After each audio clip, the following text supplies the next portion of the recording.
Eh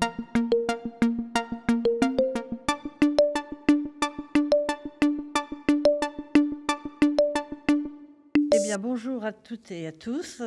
J'ai l'honneur de commencer. Donc, la branche de l'assistance est une branche professionnelle active, tant à travers les négociations déjà menées, mais également à travers les travaux de son observatoire des métiers, des qualifications et de l'égalité professionnelle créé en 2006. Moins connue que l'assurance, l'assistance a néanmoins ses propres spécificités. Tout d'abord, l'assistance intervient H24, 7 jours sur 7, dans les domaines aussi variés que l'assistance automobile tant en France qu'à l'international, les rapatriements sanitaires, l'assistance habitation et de manière générale, l'assistance aux personnes. Par ailleurs, une autre de nos spécificités est la saison estivale qui génère chaque année plus de 2500 embauches en CDD. Malgré ces caractéristiques propres à l'assistance, nous avons néanmoins de nombreux points communs avec l'assurance, l'augmentation de notre population senior, les besoins de formation et de développement de l'alternance, le déploiement du télétravail, notamment depuis la crise sanitaire.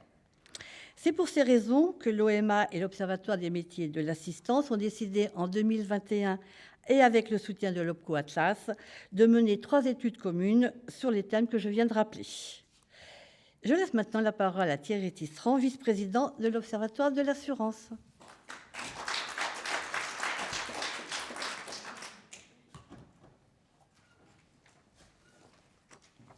Je n'ai pas oublié mon petit package que m'a confié Célia avant d'arriver, enfin en arrivant.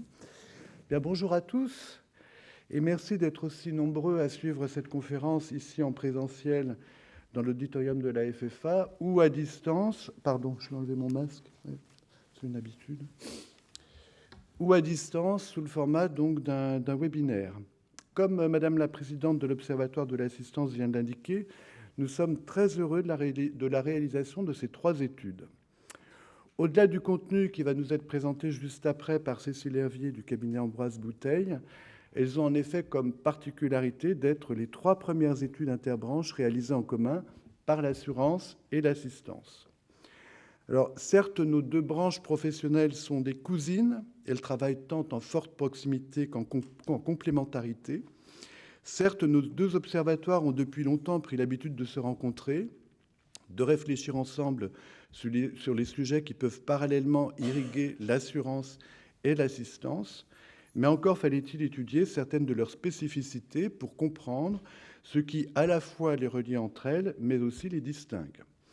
Ce sera ainsi chose faite ce matin en ce qui concerne déjà 3 thématiques transversales que nous avions identifiées ensemble et que Madame la Présidente vient de rappeler, les seniors, l'alternance et le télétravail. Il ne vous aura pas échappé que ces thématiques sont des thématiques qui concernent, enfin en tout cas qui préoccupent nos secteurs depuis quelques mois, voire depuis plusieurs années.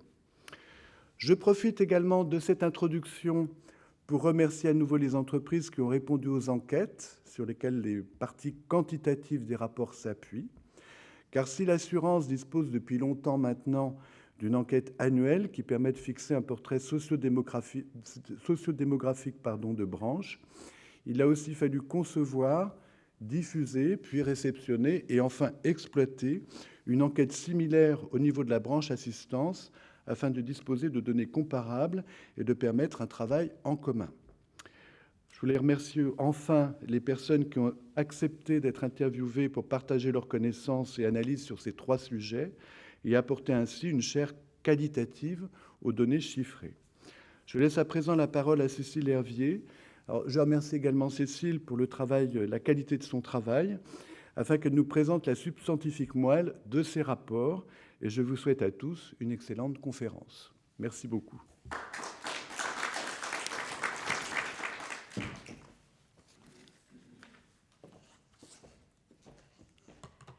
Merci, Monsieur le Président, Madame la Présidente.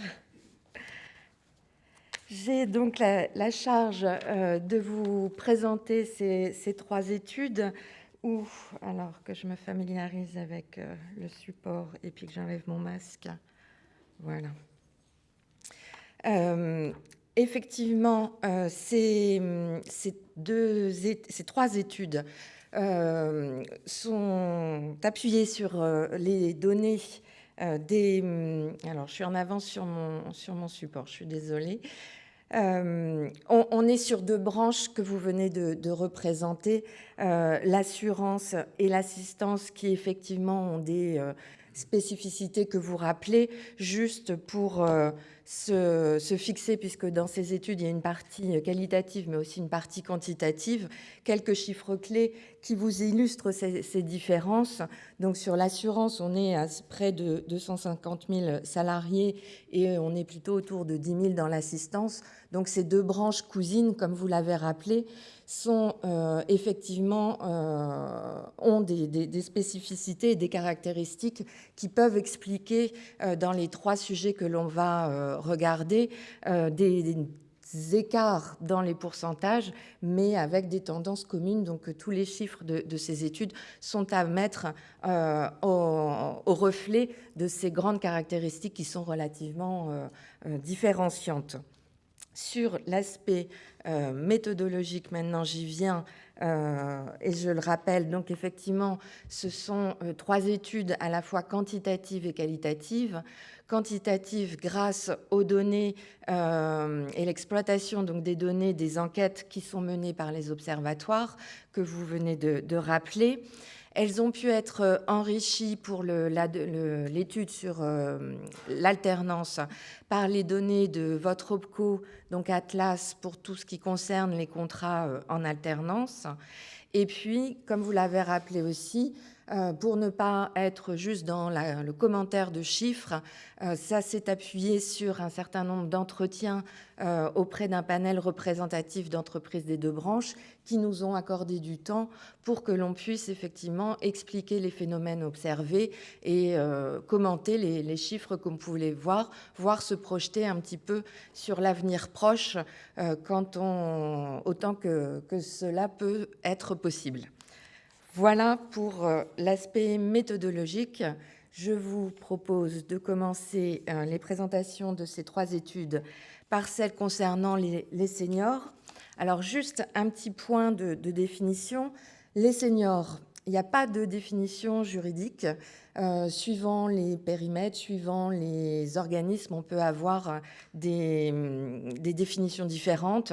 Dans la formation professionnelle, on va parfois commencer la tranche senior à 45 ans, dans l'expérience professionnelle aussi à 45 ans, on est déjà considéré comme senior. Et par contre, dans les politiques d'emploi, en général, c'est à 50 ans que ça commence, que les dispositifs mis en place par les ministères s'appliquent. Donc c'est cette définition que l'on a retenue pour cette étude sur les seniors, les 50 ans et plus. Alors, sur la part des seniors dans ces deux branches, donc au profil assez différent, comme on l'a rappelé, eh bien, en termes de seniors, de part de seniors et d'évolution des seniors, on est sur des tendances un petit peu différentes.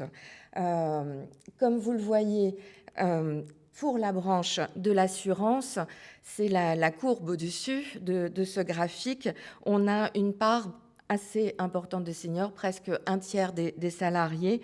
Et c'est une part de salariés de 50 ans et plus qui est même au-dessus de la moyenne, toutes branches confondues. On observe à la lecture de la courbe une apparente stabilité. Alors, c'est une stabilité globale, mais c'est vrai que quand on regarde par tranche d'effectifs, dans l'assurance, il y a la part des 55 ans et plus qui augmente. Pour l'assistance, c'est la courbe en orange sur ce graphique. Comme vous le voyez, on a affaire à une branche plus jeune, avec une part de seniors qui est en dessous des moyennes nationales et qui est effectivement plus faible que la part des seniors dans l'assurance. Par contre, dans ces deux branches, on constate une augmentation que l'on retrouve dans tous les secteurs d'activité. Là, on vous a mis la courbe des branches toutes confondues, mais il y a peu de secteurs aujourd'hui où la part des seniors n'augmente pas. Donc, cette part importante de la part des seniors, c'est le reflet d'une ancienneté, principalement dans les entreprises, qui augmente. Si cette part des seniors augmente, c'est aussi parce que l'ancienneté dans les branches augmente, est déjà très importante, notamment dans la branche de l'assurance, qui est déjà une branche dans laquelle on fait des carrières longues. Et c'est quelque chose, l'augmentation des seniors dans la branche de l'assistance traduit cette diminution du turnover, cette ancienneté qui grandit dans les entreprises de l'assistance également.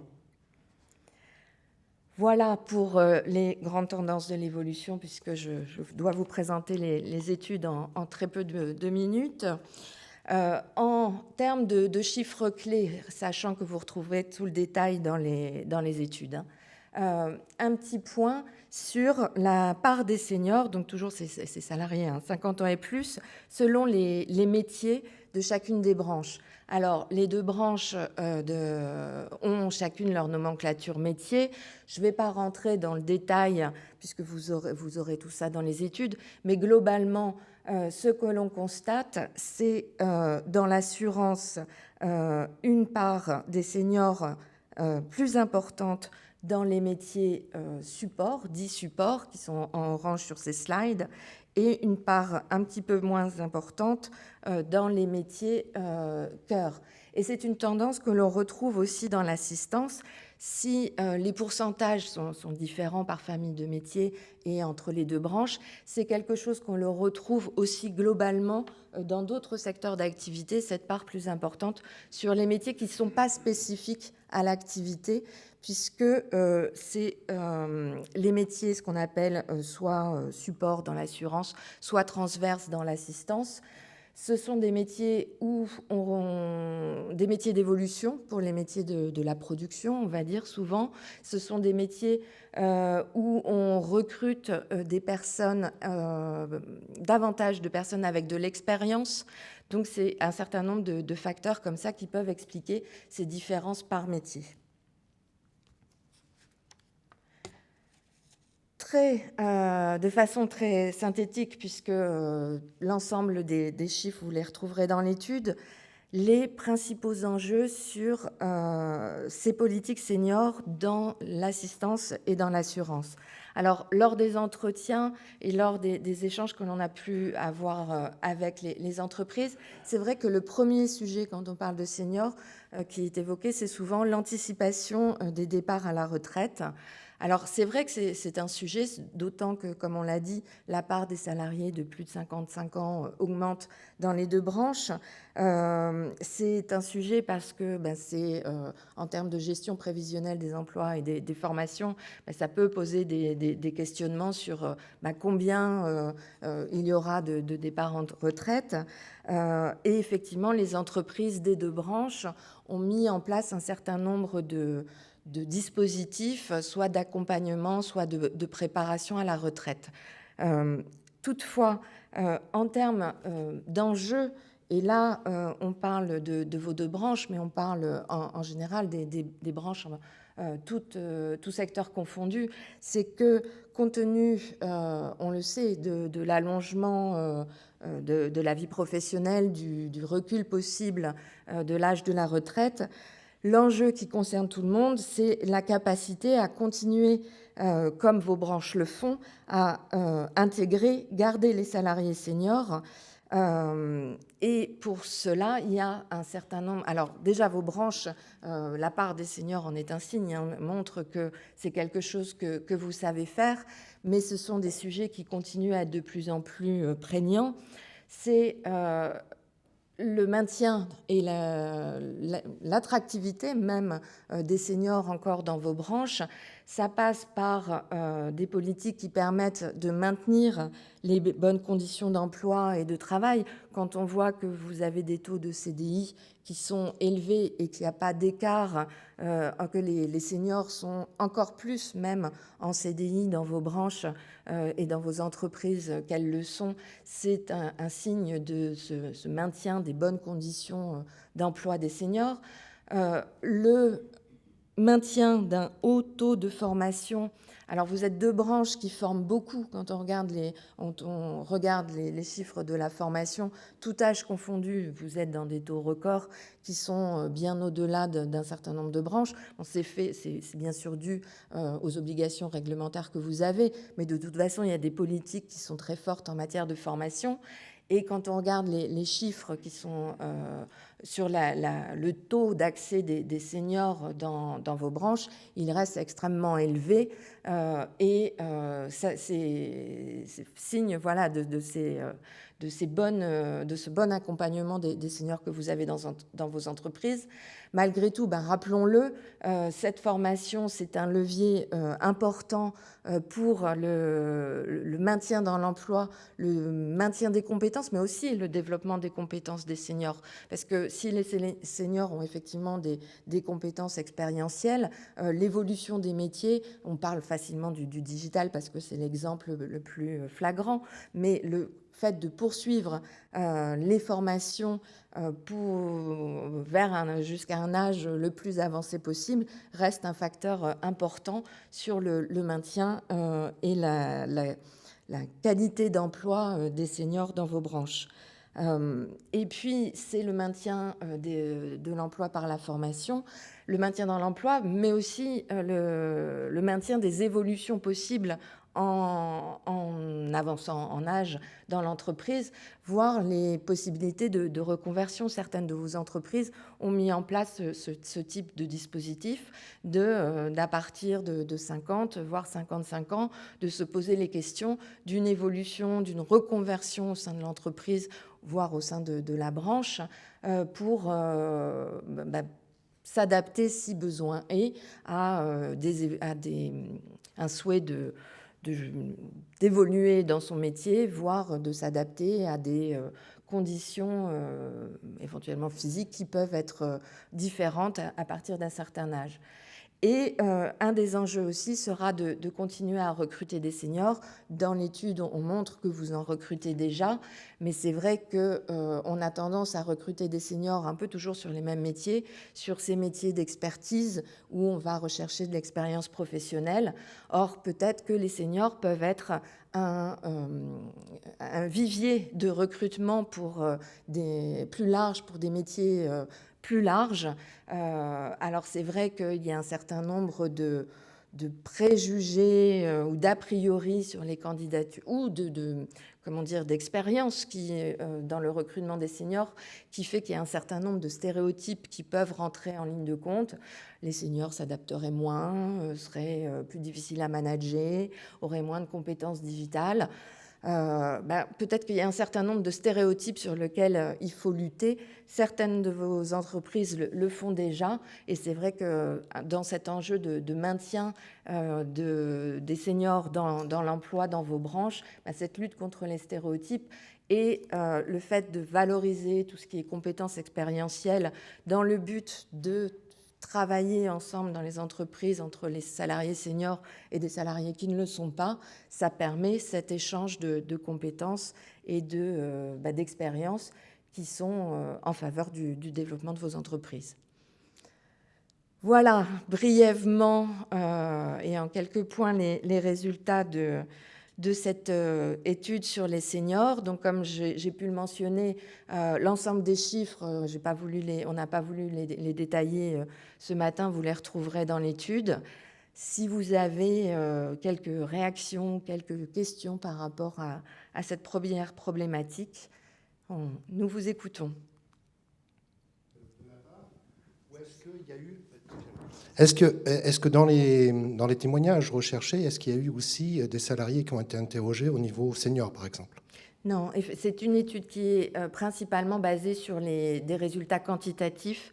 Alors, c'est peut-être ma présentation, le ton de ma présentation qui l'a biaisé. L'objectif, c'était vraiment d'avoir des chiffres clés de la population senior. Donc, dans l'étude, il y a effectivement toutes les caractéristiques sur les salariés seniors en termes de type de contrat de travail, temps partiel, temps complet, etc. Donc, cet angle-là a été vu pour tout le détail concernant les salariés. pour les entretiens qui avaient pour objectif de compléter l'analyse quantitative, on les a fait avec des responsables de RH ou responsables formation. Ça a été qu'une petite dizaine d'entretiens pour commenter les chiffres, mais il n'y a pas eu d'autres entretiens. Merci.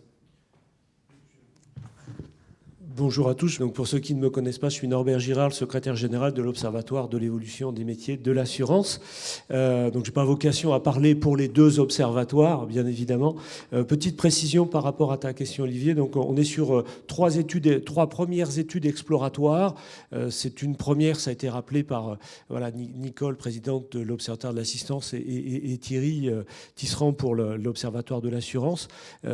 C'est une première de réaliser des études interbranches entre l'assurance et l'assistance.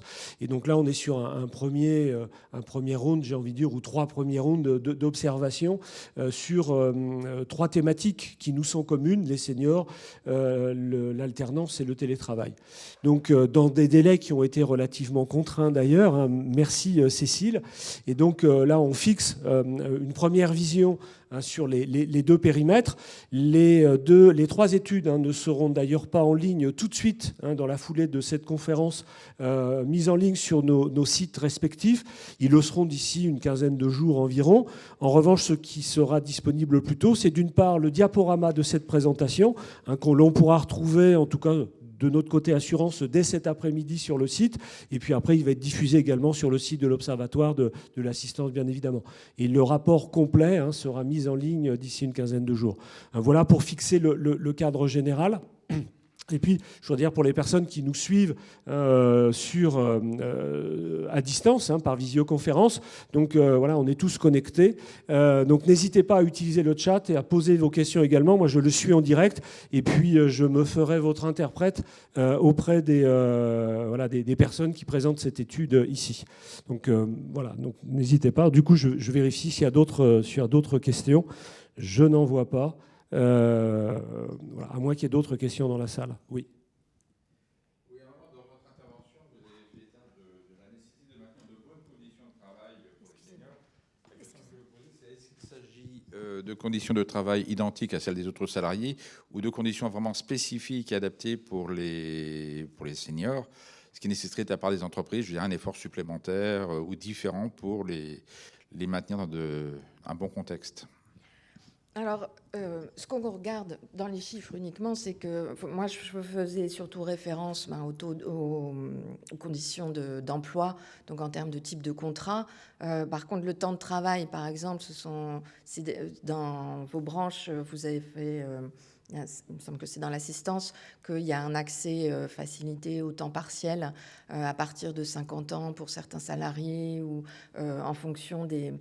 Comme on l'a rappelé, vous l'avez rappelé dans l'assistance avec des horaires décalés, un certain nombre de choses.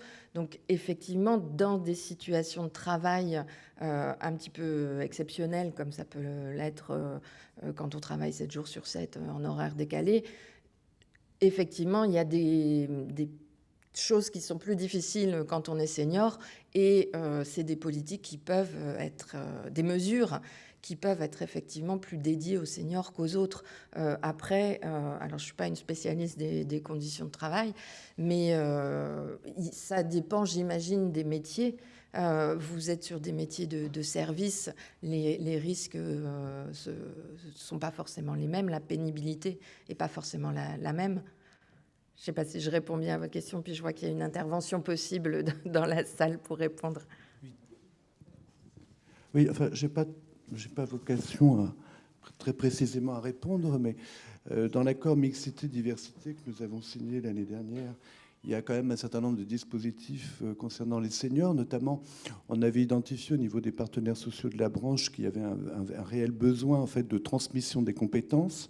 Et la transmission des compétences passe a priori par les seniors. Je pense notamment au tutorat, au mécénat, ce genre de choses. Après, on a des accords d'entreprise également. On a des aménagements horaires pour permettre aux seniors en fait, de pouvoir... partir dans de bonnes conditions. Il y a au niveau du dialogue social dans les entreprises un certain nombre d'accords mixité-diversité ou d'accords spécifiques sur les seniors qui permettent en effet d'aménager les fins de carrière en prenant en considération tous les aspects, parce qu'on a aussi des seniors qui souhaitent continuer à s'investir dans les entreprises et qui souhaitent continuer à travailler dans les mêmes conditions qu'un salarié normal, si c'était votre question. Merci. Et puis on a deux questions dans le chat en visio. Une première question, sur quel type de métier recrutez-vous des seniors ?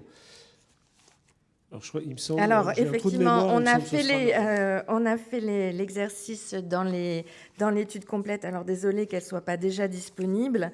Ce qu'on constate, c'est toujours, je suis en train de feuilleter l'étude, des différences entre les deux branches. Dans l'assurance, on est plutôt sur, c'est ce que je disais tout à l'heure, sur des métiers qui demandent de l'expérience. Donc, on va les retrouver, la part des recrutements dans les seniors, plutôt dans les métiers d'expertise, comme le pilotage et la gouvernance d'entreprise, dans l'ancienne famille métier logistique, dans le contrôle technique et la prévention. Et puis dans l'assistance, les recrutements de seniors, c'est principalement dans le réseau des prestataires, et puis aussi dans les métiers spécifiques, donc les activités médicales. Et ça, ce qui s'explique par effectivement l'expérience nécessaire et au profil des personnes recrutées sur ces métiers, qui sont des médecins qui sont plutôt en deuxième partie de carrière et qui s'orientent vers l'assistance. Oui, on parle de recrutement externe, je le pense, puis on aura de toute manière, dans l'étude finale, lorsqu'elle sera mise en ligne, des éléments complémentaires. On peut trouver quelques éléments, en tout cas dans le rapport que nous sortons au niveau d'Observatoire de l'assurance, où il y a le ROMA, le rapport de l'Observatoire métier assurance, ROMA, donc on a publié le 19 octobre dernier sur les données arrêtées au 31 décembre 2020, avec un chapitre qui traite spécifiquement des seniors et dans lequel, de mémoire, on doit trouver un graphique qui donne la répartition des recrutements des seniors par famille de métier. Une autre question également qui portait sur y a-t-il une analyse sur la rémunération comparée ? La réponse est non. Donc voilà, réponse très rapide. Ça n'était pas l'objet de cette étude, donc on ne traite pas des rémunérations dans le cadre de ces trois études, a fortiori celle sur les seniors. Et puis voilà, je ne vois pas d'autres questions en ligne pour l'instant. Peut-être qu'on peut... Ah, je l'ai raté ? Oui, on me l'a envoyé. La question est comment le transfert des compétences est-il organisé dans les entreprises ? Alors, c'est un point qu'on a abordé dans les enjeux, juste en citant quelques pratiques qui étaient faites, effectivement, et M. Tisserand le rappelait pour l'assurance, mais aussi dans l'assistance. On en a parlé du tutorat, des expériences de tutorat de juniors par des seniors, des dispositifs en termes de transition et de formation. Il y a quelques points dans l'étude, mais c'est vrai que ce n'est pas un point qu'on a particulièrement creusé.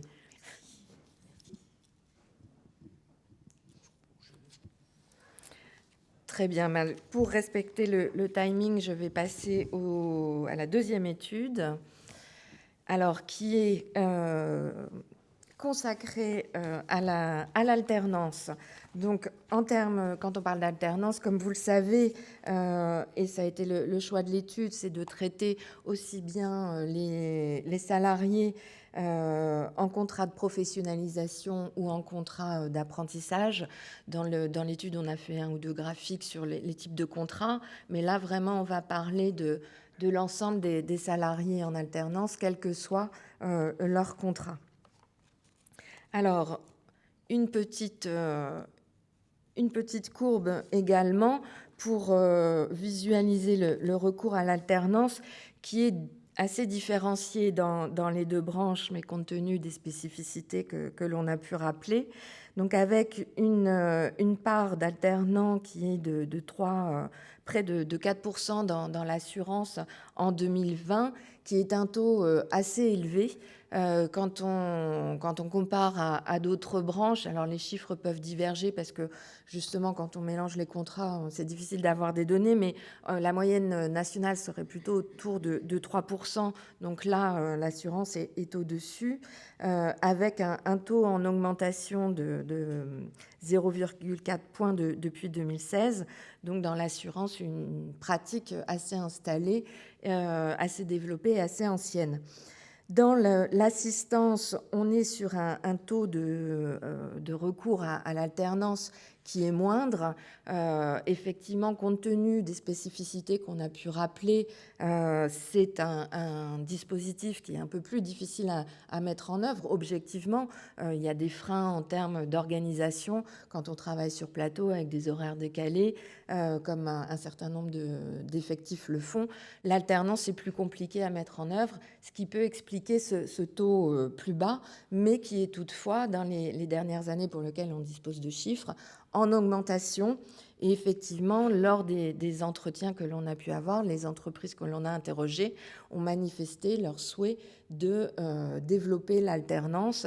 Elles l'ont maintenue pour celles qui avaient déjà recours au cours de la crise sanitaire, et un certain nombre d'entreprises indiquent qu'elles souhaitent développer ce recours. Donc voilà, en synthèse, les points que j'ai déjà cités à l'oral. Donc, pareil, très rapidement, pour ne pas vous étouffer de chiffres, mais vous donner les points clés. On a parlé des métiers pour les seniors. Là, le recours à l'alternance selon les métiers, il y a vraiment des écarts entre les deux branches. Il peut y avoir des écarts entre les métiers. Alors, au sein de la branche de l'assurance, c'est relativement équilibré entre ces métiers support et ces métiers cœur, mais cette tendance d'un recours plus élevé dans les métiers transverses, support, plus administratif, c'est une tendance que l'on retrouve dans tous les secteurs d'activité. D'une part parce que, et ce qu'on va retrouver dans l'assistance, où là l'écart est très significatif, puisque dans l'assistance, le recours à l'alternance est quasi exclusivement, on va dire, sur ces métiers support ou transverses. Donc, comme je le disais, c'est une tendance que l'on retrouve dans toutes les branches d'activité. D'abord parce que il y a une offre de formation en alternance qui est beaucoup plus importante sous ces métiers, puisque ces métiers concernent toutes les branches. Donc, c'est quelque chose qui est très largement développé, que compte tenu de l'organisation que nécessite l'alternance, eh ben, c'est plus facile sur certains métiers quand on n'est pas sur plateau, quand on est sur des organisations du travail qui sont plus simples. Ça n'empêche pas que l'alternance est de plus en plus développée sur des métiers de plus en plus différents. Même si la part est peu élevée dans l'assistance, on en trouve dans des métiers comme un petit début dans les opérations d'assistance, et puis dans la branche de l'assurance, on en trouve une part relativement importante dans un certain nombre de métiers cœurs, comme le marketing, mais aussi la gestion et la distribution des contrats. En termes de chiffres clés, un petit focus sur les formations. Alors là, ce sont des données qui viennent de l'OPCO. Juste un point méthodologique, on ne regarde plus les salariés, mais les contrats qui ont été engagés en 2020 pour pouvoir comparer les formations qui sont suivies par les alternants qui ont commencé leur contrat dans vos entreprises en 2020. Ce qui est vraiment frappant, c'est dans les deux branches le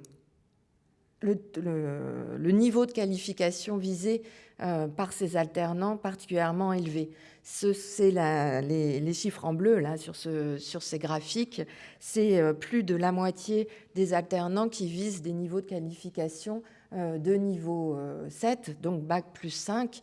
Et ça, c'est vraiment un phénomène particulièrement important dans vos branches, et d'où l'intérêt du maintien et du bon développement d'une offre de formation en alternance pour l'ensemble des métiers et sur tous les niveaux de qualification, puisque vous êtes des branches très qualifiées.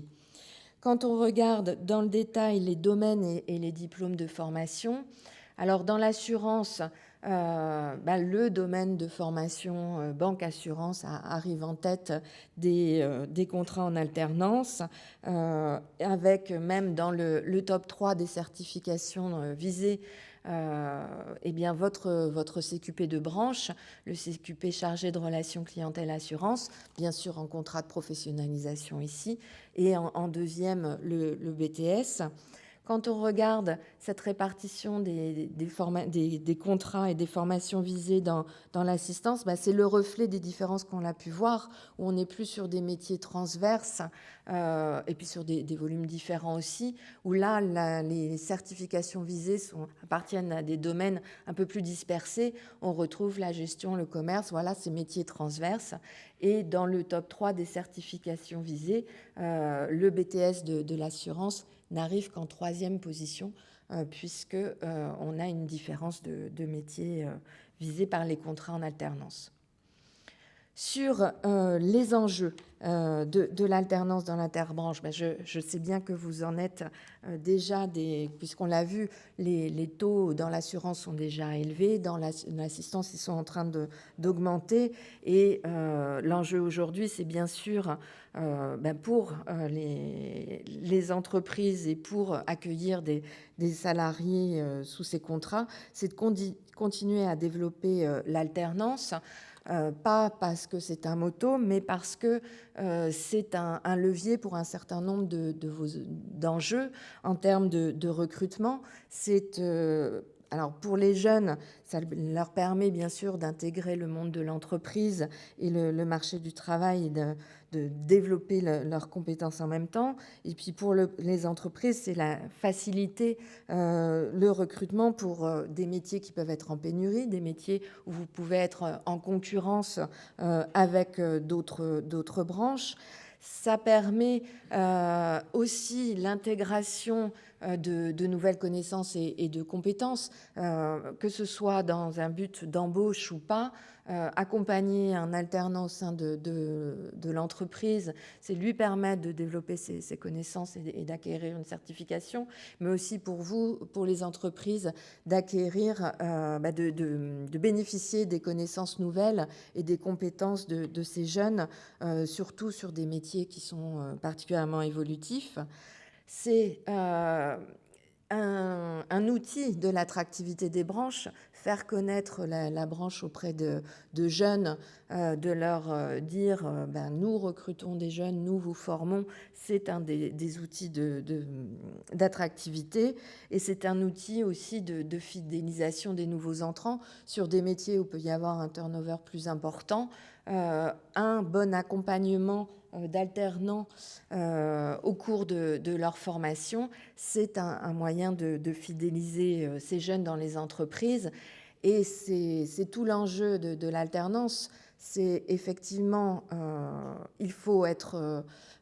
ça demande un certain investissement, puisqu'il y a des tuteurs, il y a une pédagogie à mettre en œuvre, il y a des modalités de formation qui doivent être trouvées pour être les plus pertinentes possibles.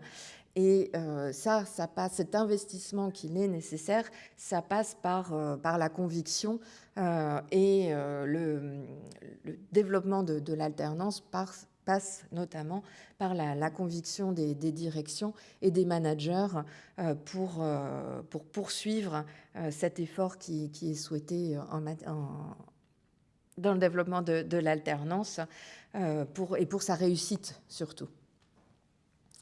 Voilà en quelques points. Donc, de même, vous retrouverez dans l'étude, dès qu'elle sera mise en ligne, le détail de ces chiffres, notamment sur les pratiques des entreprises en matière d'alternance, le profil des alternants, leur âge, leur métier, etc., sur les formations et sur ce que j'ai présenté très brièvement en termes d'enjeux de façon plus détaillée. Donc, si vous avez quelques remarques ou questions, nous vous écoutons. Bonjour et merci pour la présentation. Je voulais savoir si dans votre étude, vous aviez fait un focus sur la rétention, parce que vous parliez de la fidélisation, sur la rétention des alternants à l'issue justement de ces formations. Non, là, on s'est vraiment appuyé, c'était une étude un peu zoom et focus, un peu express aussi, sur les données, l'exploitation des données des enquêtes, de vos enquêtes annuelles, Donc, c'est des chiffres qui ne sont pas disponibles. Mais c'est vrai que sur l'alternance, il y a énormément d'indicateurs qui peuvent être intéressants à étudier sur le taux de... sur les ruptures, parce que effectivement, ça c'est un des indicateurs, sur le taux d'emploi à la suite de ces contrats. Oui, juste un petit complément de réponse, que effectivement la question, on a aussi la même question de la part d'un Liane L, donc bonjour Yann, par rapport notamment au taux de CDIsation des contrats d'alternance. Donc on n'a pas ce taux à disposition. On ne l'a pas côté assurance et à ma connaissance, sauf si Nicole me dit le contraire, voilà, vous n'avez pas non plus ce taux à disposition, ou je me tourne également vers Antoine Solanet, à disposition. Ce que l'on sait, c'est que effectivement, nombre d'alternants décident en cours d'études de changer d'entreprise en cours de route, et notamment lorsqu'ils terminent une licence, entre un M1 et un M2, et donc ils souhaitent souvent changer d'entreprise pour aller voir la réalité d'un métier ou d'un autre métier dans un autre contexte. Donc c'est assez difficile à suivre. Et puis il y a une autre question là. Oui, bonjour, merci pour la présentation. Alors, il semble que l'alternance a été abordée simplement dans le volet formation initiale. Est-ce que vous avez abordé la question pour les salariés en poste, à savoir, est-ce que vous avez posé la question aux entreprises s'ils étaient intéressés au développement de l'alternance dans le cadre de la formation continue? Alors, comme on prend en compte le contrat de professionnalisation, qui est un dispositif de formation continue, on s'est pris en compte dans les chiffres. Alors, c'est vrai qu'on a mixé les deux contrats dans les chiffres, mais le contrat de professionnalisation est bien sûr aussi un outil pour les salariés. Donc, on a un certain nombre d'éléments dans l'étude dans les statistiques. L'usage de l'alternance par les entreprises, effectivement, le plus souvent pour du recrutement. Dans les pratiques, c'est ce qu'on constate, mais c'est effectivement, vous avez raison de le rappeler, les dispositifs comme le contrat de professionnalisation, mais aussi d'autres dispositifs qui sont moins développés, mais aussi qui peuvent être plus difficiles à mettre en œuvre, comme la PROA, par exemple. Ce sont des outils, effectivement, qui ne sont pas dans l'étude, mais qui sont importants et pris en compte. Est-ce qu'il semblerait que les entreprises, justement, attendent cette PROA pour, justement, développer la professionnalisation? Alors, peut-être qu'il y a des entreprises dans le public qui pourraient répondre directement. Moi, je n'ai pas d'éléments là-dessus. D'accord, merci. Oui, une remarque et une question. Une remarque, c'est qu'on regardait l'évolution des taux d'alternants dans la population. Remarque, c'est que pour ce qui est du secteur d'assurance, j'ai plus les chiffres en tête côté assistance, c'est qu'on est sur une évolution, une croissance des effectifs de l'assurance. Donc le même taux appliqué à une population plus grande fait qu'on a plus d'alternants dans le secteur de l'assurance. C'est aussi important à indiquer. Et puis il y a une autre question de Philippe Julien. Bonjour Philippe. Le faible taux d'alternants dans l'assistance est-il aussi dû au faible nombre de titres, diplômes et certifications disponibles pour cette branche? Je me tourne peut-être plutôt vers Nicole pour avoir une réponse. Donc on manquerait de diplômes spécifiques à l'assistance, ce qui expliquerait...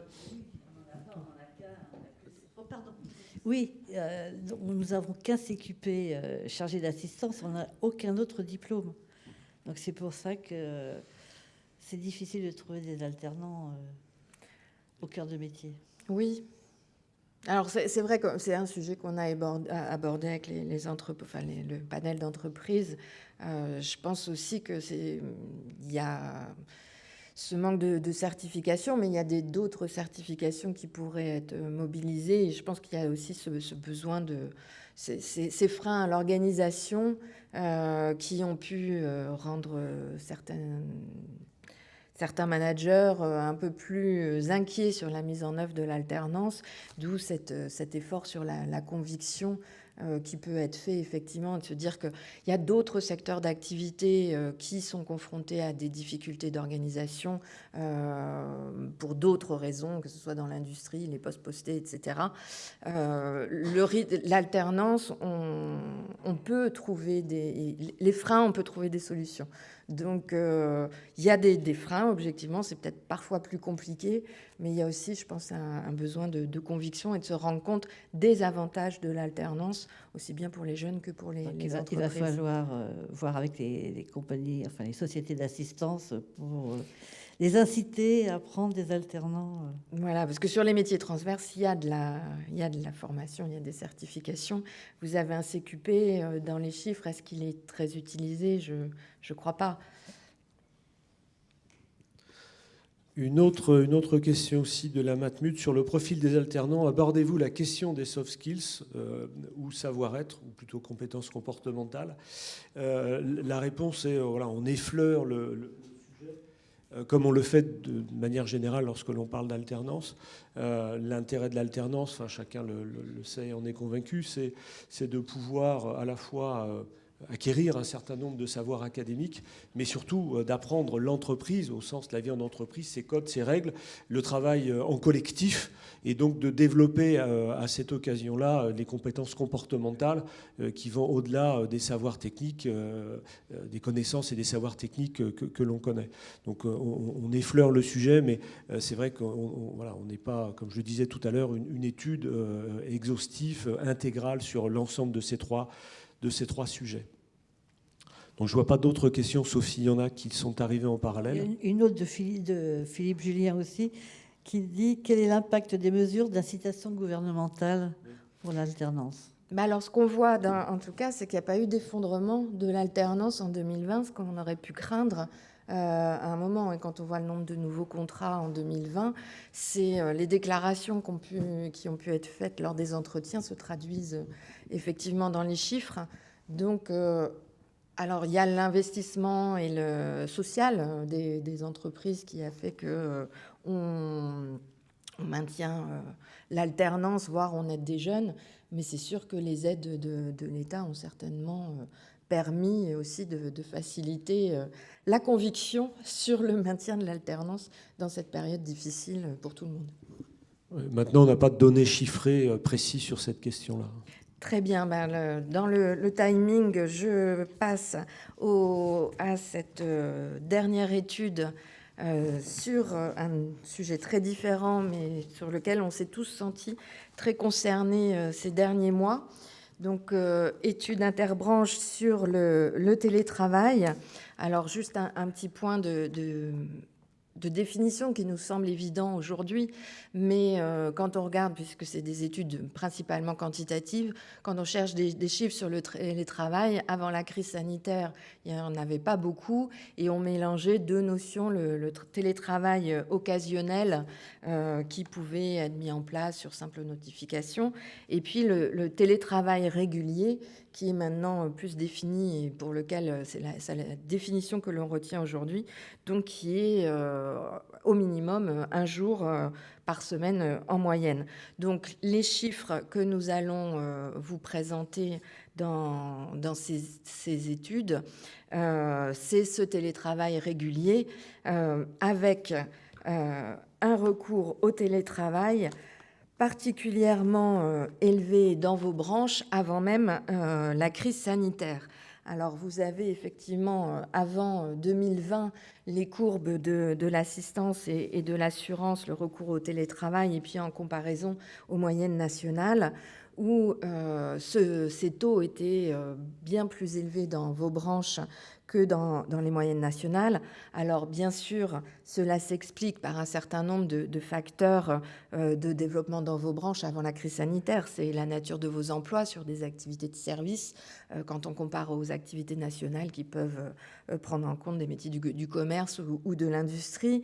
Mais c'est aussi donc la nature des emplois, la nature des activités, avec une très forte digitalisation de ces activités qui facilitait techniquement la mise en œuvre du télétravail, et ce qui explique qu'avant même la crise sanitaire, il y avait beaucoup d'entreprises de vos branches qui avaient pu mener de façon soit expérimentale, soit de façon très avancée, la mise en place du télétravail dans les entreprises à la demande des salariés, et puis dans un objectif aussi d'équilibre vie professionnelle, vie personnelle. Malgré tout, il y avait un certain nombre de freins qui subsistaient. Alors des freins en termes de catégorie, grosso modo, c'est des freins technologiques, d'où économiques.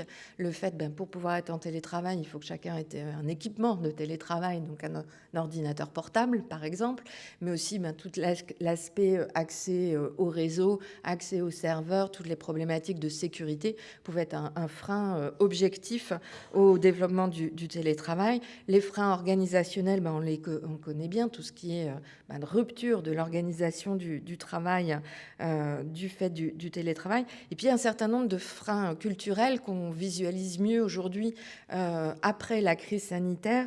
Le fait que cette conception collective du travail, le fait qu'il y a des métiers télétravaillables ou pas, c'était un certain nombre de facteurs qui expliquaient que bien qu'élevé, le télétravail n'était pas généralisé dans toutes les entreprises avant la crise sanitaire. Et puis, il y a eu la pandémie et cette généralisation et ces mesures, ces incitations gouvernementales à être tous en télétravail quand c'était possible. Et vos branches ont participé fortement à ce développement avec une mise en place accélérée qui a pu s'appuyer sur ces taux élevés et ces pratiques déjà existantes. Et quand on compare les chiffres pendant, avant, après, bien sûr les activités de service, c'est là où il y avait les taux les plus élevés, mais vos branches ont été parmi celles où le taux de télétravail lors des confinements a été très, très élevé. Dans certaines entreprises, c'était bien 100%. Donc, il y avait tout cet aspect défi technique sur l'aspect équipement, sécurité, etc., qui a été relevé lors de la crise. Et donc, ce frein technique économique a été le premier levé. Et ce qu'on constate, c'est aussi, dans vos branches, mais dans d'autres aussi, bien sûr, une très forte évolution des pratiques avec la levée des freins qui pouvaient être repérés aujourd'hui. J'ai parlé de l'aspect technique et technologique, mais c'est aussi, quand on parle l'élargissement des populations éligibles au télétravail, j'ai dit qu'il y avait certains métiers qui étaient considérés comme télétravaillables ou pas. Aujourd'hui, ça s'est remis en question. On voit la mise en place du télétravail pour les collaborateurs en plateau, par exemple, dans l'assistance aussi, alors qu'au départ, c'était considéré comme plus difficile à organiser. L'élargissement des conditions d'accès, ça pouvait être réservé à partir d'une certaine ancienneté à l'équipement, bien sûr, j'en ai parlé, à certains plutôt au cadre parce que c'était de l'autonomie. Tout ça, ce sont des conditions qui sont en train d'être revues et d'évoluer fortement. Et on s'attend, on le verra dans les chiffres de vos enquêtes, à une augmentation du nombre de jours télétravaillés. Aujourd'hui, on était dans l'assurance autour de 49, je crois, de mémoire, jours par an, pardon. On aura certainement, une augmentation certainement très forte dans les prochaines enquêtes, mais ça ne veut pas dire qu'on va vers du 100% télétravail pour autant. Ce ne sera pas 200 jours par an. On retrouve des moyennes autour de 2 jours par... du coup, je veux être sûre de ne pas dire de bêtises, 2 jours par semaine en moyenne, voilà, avec des modalités très diverses selon les rythmes de travail.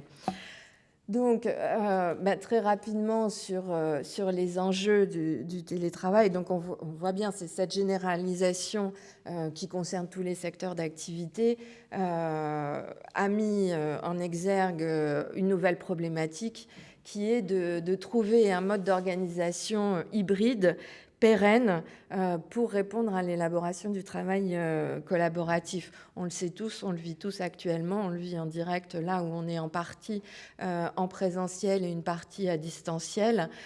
Pour travailler, c'est des nouveaux enjeux et c'est vraiment le sujet aujourd'hui pour les managers et pour les collaborateurs de s'adapter à ces nouvelles compétences qui sont nécessaires pour ces nouvelles méthodes de travail. Il y a l'aspect compétences digitales, maîtrise des outils collaboratifs, bien sûr, et ça peut passer par la formation, mais il y a tout ce côté plus empirique, on va dire, de trouver des nouvelles façons de manager, de développer sa propre autonomie, ou pour les managers, d'accompagner les collaborateurs dans l'autonomie, ce qui sont des enjeux importants. Et c'est vraiment par les leviers de la formation, mais aussi en termes de pratique, c'est tout l'échange de bonnes pratiques là-dessus. Il y a un certain nombre d'échanges entre managers, entre collaborateurs eux-mêmes, pour trouver ces nouvelles méthodes de travail qui restent l'enjeu aujourd'hui du télétravail, maintenant qu'un certain nombre de freins sont levés. Voilà, dans le timing, les points clés des études. Je reviens parce qu'on a une question de Philippe à nouveau qui dit: avez-vous observé des craintes ou des risques de désociabilisation? Ça, c'est des choses qui sont effectivement citées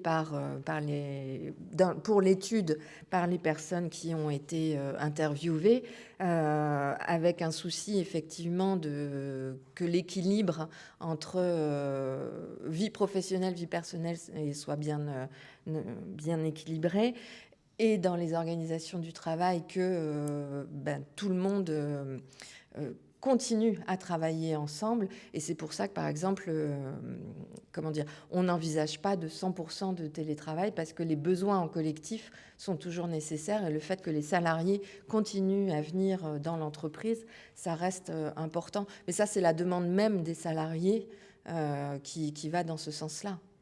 Est-ce que j'ai répondu? Oui, c'est un point de vigilance sur lequel tout le monde est très attentif. Le maître mot en 2020, c'était confiance, pour accompagner l'autonomie et la délégation de responsabilités données.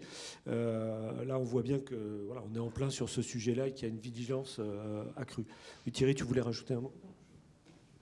Je voulais poser une question. On a vu tout à l'heure dans le premier slide sur les chiffres que le taux de télétravailleurs était moins important dans l'assistance que dans l'assurance. Est-ce que vous avez le chiffre de télétravailleurs pendant la crise sanitaire? Bon, dans les compagnies d'assurance, je crois que c'était de l'ordre de 95% des salariés en télétravail, si je ne me trompe pas. Est-ce que dans l'assistance, on avait un taux de télétravailleurs identique, ou est-ce qu'il était Alors, je n'ai pas on a moins de chiffres pour la branche de l'assistance sur ce secteur-là. Donc, au moment du confinement, en moyenne, je ne sais pas, mais dans certaines entreprises du panel, c'était 100% des...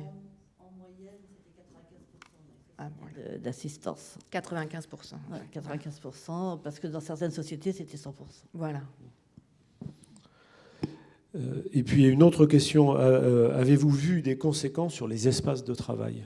Oui, alors effectivement, comme je vais vite, je zappe certains sujets. Alors, c'est le fait de justement ces organisations du travail qui évoluent. Ça peut être aussi une organisation de l'espace de travail. Le fait que les équipes ne soient pas tout le monde ensemble en présentiel ou tout le monde à distanciel, ça change les façons de travailler. Quand on est dans l'entreprise, alors tout ça est en train de se mettre en place, mais le travail en présentiel va être plus consacré au travail collaboratif, et donc c'est plus d'espace de salle de réunion et moins peut-être de bureaux individuels. Donc effectivement, il y a une réflexion. Il ne s'agit pas forcément de diminuer le nombre de bureaux ou le nombre d'espaces de travail, c'est de les organiser différemment pour s'adapter à ces nouvelles modalités de travail mixte, présentiel, distanciel. Oui, ce qui est intéressant derrière le terme hybride qu'on avait juste avant, c'est que l'hybride, c'est pas en présentiel ou en distanciel. Et là, c'en est un bon exemple ce matin. C'est à la fois en présentiel et en distanciel. Et donc, ça va être une des difficultés du management, de gérer des équipes qui seront à la fois dans le même temps et dans une même unité d'action sur des lieux différents. Et donc ça va être une des difficultés à gérer, et de réfléchir non pas sur l'échelon élémentaire du salarié, mais sur l'échelon du service, de l'unité, de l'équipe avec laquelle travailler. C'est aussi sans doute une des caractéristiques fortes de cette révolution digitale. Georges, tu voulais poser une question? Oui, en fait, c'était un petit peu répondu à ma question, puisque c'était la question effectivement de l'écosystème général des entreprises, et donc cette question effectivement des espaces mais aussi plus précisément sur les bâtiments, les locaux. Est-ce que effectivement dans les enjeux des entreprises, il y a aussi ce point, à savoir effectivement une redéfinition des espaces, des locaux, et donc effectivement aussi une crainte. Là, je parle pour les salariés, effectivement, de ces questions de sites, d'emploi et éventuellement de déménagement. Alors, c'est sur un panel d'entreprises, mais on a posé clairement la question du flex office, du desk office. Et c'est la synthèse de ce qui est ressorti, c'est plus ça, c'est pas forcément la diminution et c'est pas ce qui est recherché en majorité. Alors peut-être, moi je fais une synthèse, certaines entreprises peuvent peut-être avoir des politiques différentes, mais dans l'ensemble, ce qui ressort, c'est plutôt la modification de l'espace de travail, pas de sa superficie, mais plutôt de l'espace où organiser les espaces de travail différemment. On est en présentiel, c'est parce qu'on veut travailler ensemble, et donc c'est plus d'espace de réunion. Vous êtes sur des grandes entreprises qui peuvent avoir différents sites aussi, où les collaborateurs peuvent travailler d'un site à l'autre, avec des espaces de coworking au sein des mêmes entreprises.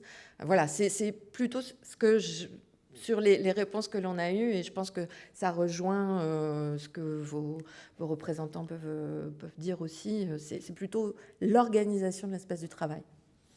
Oui, dans un échange que j'avais il y a peu de temps avec un groupe de DRH, l'attention particulière à laquelle il portait, c'était justement de considérer autour de cette notion de flex office, non pas le flex office tel qu'il est né plutôt dans les cabinets de conseil, dans une approche individualisée, mais de le repenser au niveau de service. C'est-à-dire que si on va au bureau, c'est pour réaliser des tâches que l'on ne peut pas faire de chez soi, soit, ok, d'accord, mais c'est aussi pour retrouver les collègues, c'est pour retrouver un environnement de travail qui sociabilise les individus.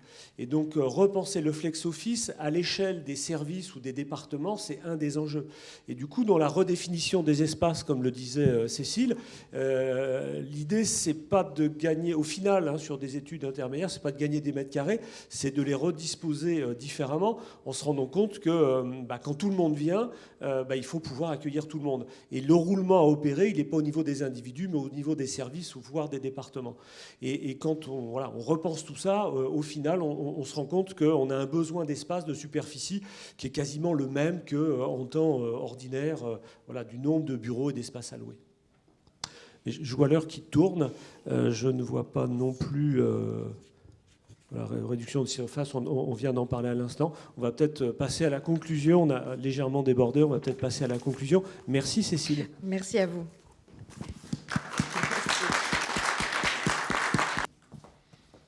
Bon, j'ai la lourde tâche de conclure en quelques minutes pour pas faire trop long. En tout cas, merci beaucoup de votre présence et de l'organisation de ce premier événement commun assistance assurance. Donc il fallait vraiment qu'on le salue parce que c'est quelque chose, nous, en tant que représentants des employeurs côté assurance, on est extrêmement heureux d'avoir pu travailler avec la branche de l'assistance et on espère évidemment que ça pourra nous permettre de développer encore plus nos liens, on travaille avec le SNSA, nous, FFA, depuis longtemps, mais on souhaite évidemment renforcer ces liens-là sur des sujets très concrets. On voit qu'on a des sujets communs sur lesquels travailler, bien évidemment.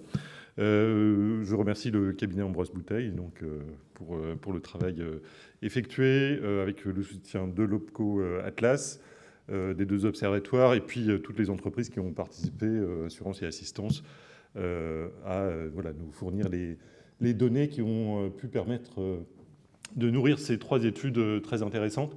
Les trois nous parlent, nous, au niveau de la branche assurance, parce qu'elles font écho à du dialogue social récent sur la plupart des sujets. Les seniors, on en a parlé, Thierry l'a dit en introduction dans notre très récent accord mixité, diversité, égalité.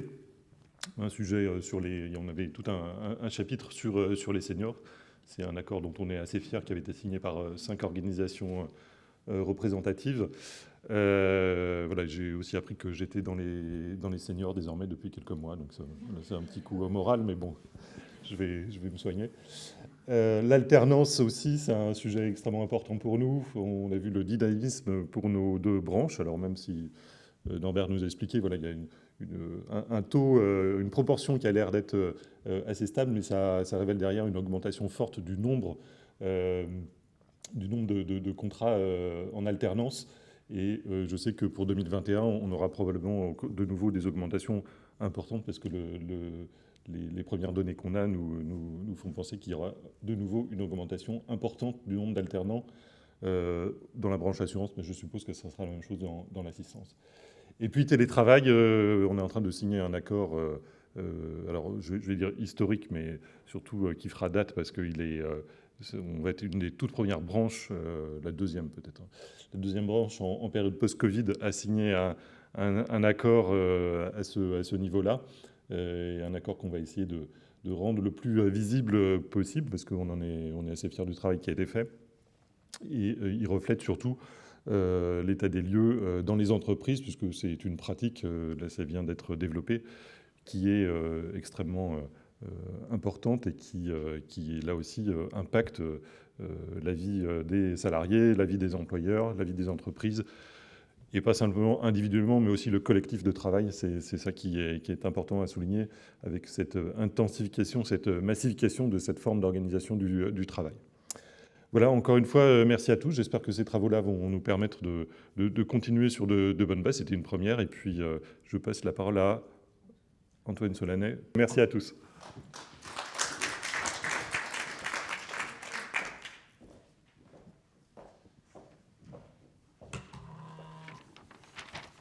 Oui, donc un dernier petit mot de conclusion côté assistance cette fois. D'abord, un grand merci pour ces études très riches, à la fois au cabinet Ambroise Boutet et Cécile Hervier, aux observatoires qui les ont réalisés. Ces études portent sur des sujets qui sont à la fois d'actualité, qui sont mouvants et qui sont donc à la fois importants pour les entreprises et pour les branches. D'abord parce qu'ils complètent les travaux que nous avons engagés récemment et que nous souhaitons poursuivre, comme l'a souligné Alexis Meyer avec la branche de l'assurance. Ensuite, parce que de manière très concrète, tous ces travaux permettent aux entreprises et à leurs partenaires sociaux d'avancer et d'adapter leurs pratiques. Et enfin, parce qu'en branche, on suit la même logique et on s'appuie sur toutes ces données, toute cette matière pour après construire notre politique de branche. Et j'espère donc qu'on aura l'occasion de poursuivre cette méthode et ces travaux dans les mois, les années à venir. Merci.